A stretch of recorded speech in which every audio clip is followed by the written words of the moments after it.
Earlier this week, the Israeli military launched its invasion of Rafah.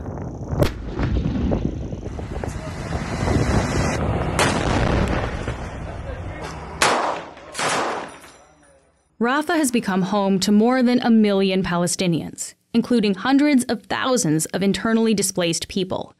Now, they're on the move again.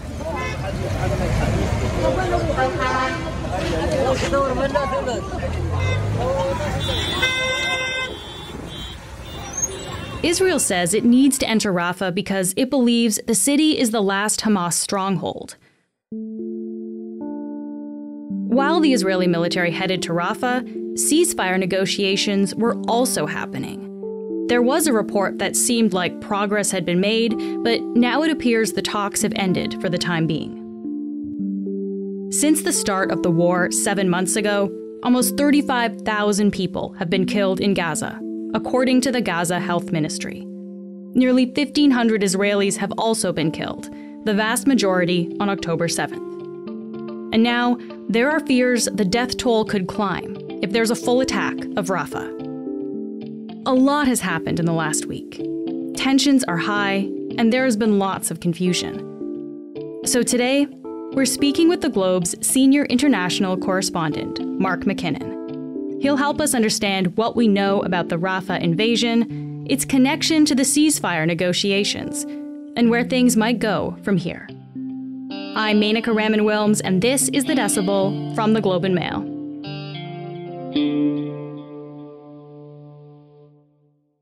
Mark, great to see you. Thanks for being here.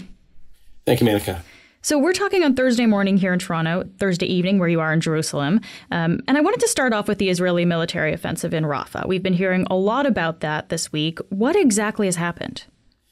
Well, it's been a whirlwind week. It started on the weekend. I think there was a lot of optimism here and around the region that some kind of ceasefire agreement was nearby that would see Hamas release at least some of the hostages that it's been holding since last October in exchange for a period of a ceasefire, and that this would be a multiple-stage ceasefire that would move us towards perhaps the end of this conflict. Those talks appear to have broken down. On Monday, we had this whirlwind of activity where first the Israelis began dropping leaflets and sending text messages to people living in the eastern edge of Rafah, this city in the south of the Gaza Strip. That's really the last area the Israeli military has not yet gone into. And that seemed to prompt a sudden sort of awakening from Hamas. They suddenly accepted the terms of a ceasefire. We didn't know what those terms were. Since then, we've seen Israel proceed with what looks a lot like a military incursion into Rafah, where more than 1 million people have been gathered near the border between Gaza and Egypt because it's the last place to get aid, the last chance to get out of the Gaza Strip. Yeah. We've been talking for months now about people kind of moving south in Gaza towards Rafah and into Rafah. You called it a military incursion, Mark. What is that exactly? Is that a full-scale invasion, or is this something else? Well, right now, the concern, what the United States in particular has been trying to avoid, is a full-on assault on this city of Rafah, which before the war was about 200,000 people. I've been there. It's a very crowded place with just 200,000 people in it. And now we've got perhaps 1 million others who had come down here. The United States has been putting a lot of pressure on Israel to get them not to launch a full-on attack on the city of Rafah, where it's believed the last 4 really Hamas battalions are ensconced. And so far, we've seen Israel move into the eastern edges of Rafah after dropping these leaflets that I mentioned and take over the Philadelphia corridor, which is the border area between Rafah and the Egyptian border. A full-on assault appears imminent. It hasn't necessarily begun. It's hard for us to say exactly because there's not a lot of independent reporting happening in the Gaza Strip right now. But all indications are that this is gathering steam. And when you say it appears imminent, I guess what is that based on? What are we seeing? Well, there's certainly a lot of Air Force activity that you can hear. We've definitely seen Israeli tanks reaching the Rafah crossing, which was the border crossing between Gaza and Egypt, which has been really the most important conduit for humanitarian aid getting into Gaza. We see videos of Israeli tanks massing just on the eastern edge of the Gaza Strip. And the Israeli defense minister today saying no outside pressure, even from our best of friends, is going to deter us from finishing this operation. So all signs point to the Battle of Rafah, which will be an extremely difficult one for those people living there, being right ahead of us. Yeah. You just mentioned humanitarian aid, and we know that the Rafah crossing was one of the main arteries for aid into Gaza, right? So now that it's closed, how is aid getting in? There's not very much getting in at all is the simple answer. It has been the most important corridor for aid by a long shot. And a lot of the aid that has been waiting to get into the Gaza Strip, waiting for Israeli approval to be allowed into the Gaza Strip, is piled up in Egypt's Sinai Peninsula. That aid, for now, doesn't seem like it's getting in anytime soon. There are two other crossings into the Gaza Strip. One is the Kerem Shalom crossing in southern Israel. That crossing has been closed since Sunday or Monday when Hamas launched rockets in that direction. They appear to have been targeting this massing of Israeli troops on the edge of the Gaza Strip, which is right around the Kerem Shalom crossing. And then there's a third entry point, which is on the very north of the Strip, called the Erez crossing, which is where journalists like me and humanitarian workers used to cross. It was more the pedestrian crossing because, for want of a better term, to the Strip previously, you could walk through this sort of maze of tunnels and cages to get into Gaza. And that crossing, the passenger terminal, which Hamas badly damaged on the October 7th attacks, it's not functioning yet, but the Israelis have opened up sort of a gap in the wall to allow for some humanitarian aid from the north to come in. And the north is where the World Food Program has been warning about an imminent famine, or a famine they say has begun. But most of the aid, as I said, is now south of Rafah, piled up in Egypt, and you can't bring that suddenly around to the north. Yeah. And the Israeli government has challenged the use of the term famine there. We should just say they don't agree that the blame for the slow pace of aid delivery should fall on them. Let me ask you about people in Rafah, though, Mark. I mean, for months now, people in Gaza have been told to go south towards Rafah, right, as the Israeli military move through the territory. So where are the people who are in Rafah supposed to go now that the military has actually moved in there? Well, the maps that they were dropping and these leaflets that I referred to earlier gave sort of two exit routes. One was to sort of go west towards an expanded humanitarian zone along the coast. The other one is to go back towards Khan Yunis, which is just north of Rafah. It's largely been reduced to rubble by a battle there previously. So people are leaving, those that can. You've seen these videos of just thousands of Palestinians walking, piling into cars, getting on donkey carts, heading just away. We have a journalist in the Gaza Strip who's been working for us for a long time, and he left Rafah actually a while ago because he just said living in a tent in those conditions was just so miserable because, as I said previously, you had an extra million people basically arriving on this already very crowded place. You had to live in tents. You had to sort of live on humanitarian aid handouts. He's gone back to his home in the center of the Gaza Strip some time ago. And I think a lot of people are doing that. And these homes are destroyed, but that's what people are returning to is sort of buildings that have been damaged by other battles, because it's at least you're in your home and away from the act of fighting, which now feels better than being in a tent with a battle ahead. I guess I'm wondering what it's like for people on the ground there, right? Especially when we're talking about access to things like healthcare, which is so important. And over the last 7 months, we've heard a lot about how few hospitals are actually operating in Gaza right now. What is available to the people in Rafah, and I guess those who are leaving that area as well? I had it laid out for me last week that there were 5 remaining hospitals in the Gaza Strip, 3 of which were in Rafah. One of those appears to have closed down in the last few days because the Israelis ordered the staff and patients to evacuate it.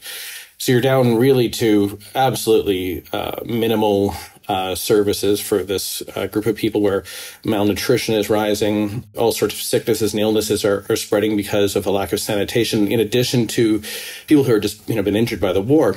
I spoke this week to a midwife in the Gaza Strip who was telling me how, she's delivering 15 babies a day, and she has to send mothers and babies home hours after they've given birth, after these babies are born, because the hospital can't keep them there.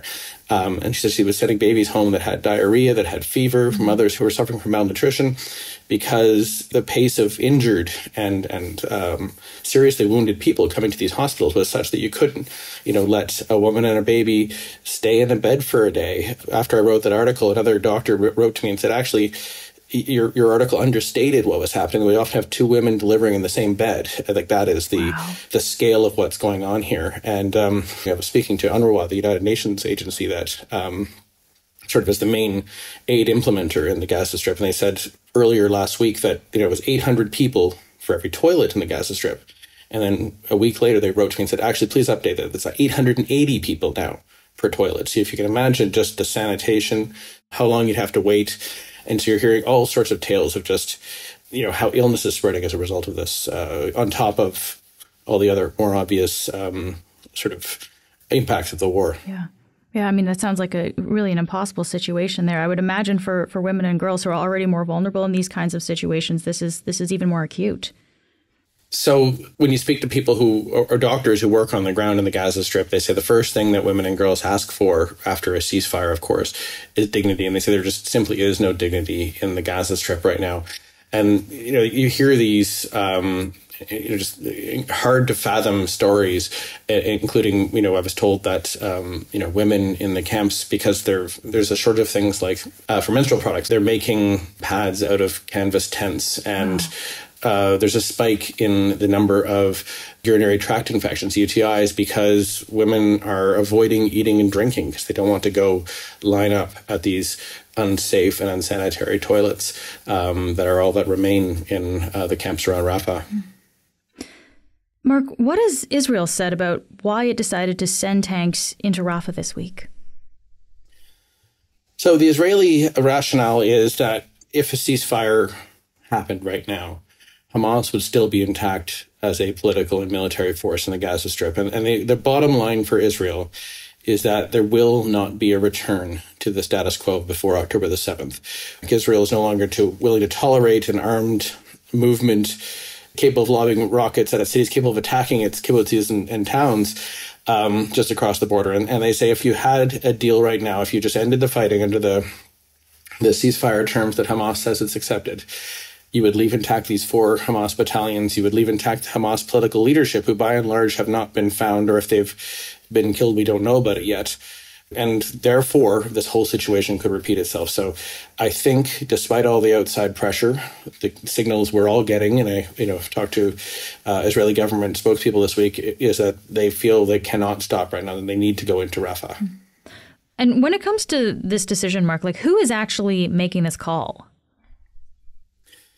Decisions of this magnitude are made by a 3-person war cabinet. It's chaired by Mr. Netanyahu, the prime minister, of course, but with 2 other people that are sort of in the room. Mr. Netanyahu, Yoav Gallant, who is the defense minister, and Benny Gantz, who is a former army chief of staff, former defense minister, and a political rival of Mr. Netanyahu's, who's joined this war cabinet. And both Mr. Gantz and Mr. Gallant are former generals, people with a lot of military experience, which is something that Mr. Netanyahu has been a political leader for a long time, but he's never commanded an army. I think it would be fair to say that none of these 3 men would be considered doves, and we see that in the decisions they're making right now, that they are emphasizing the security needs as they perceive them of Israel, the need to finish this operation, destroy the remaining Hamas fighters over the people in the streets who are saying, please take a ceasefire. We'll be back after this message.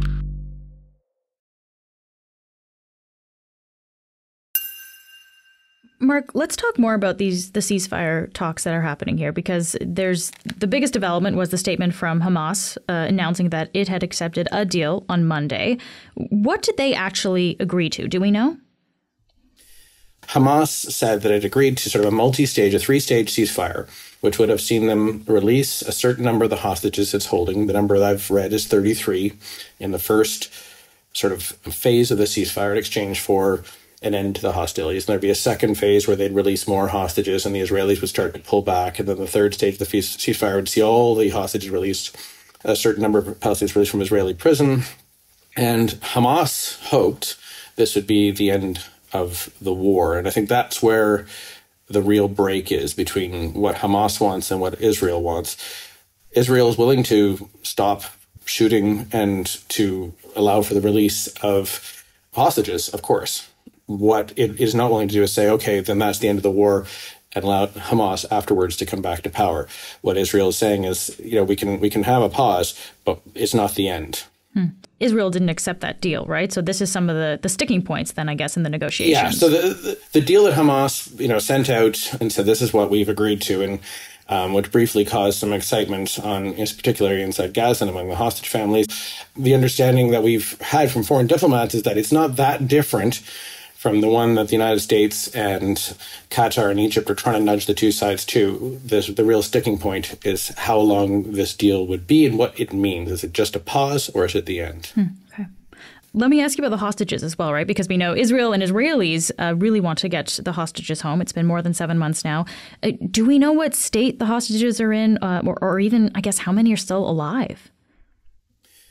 We know that there are 132 Israelis that are counted as hostages, and a rolling count by the Haaretz newspaper suggests that 37 of those are believed to be dead.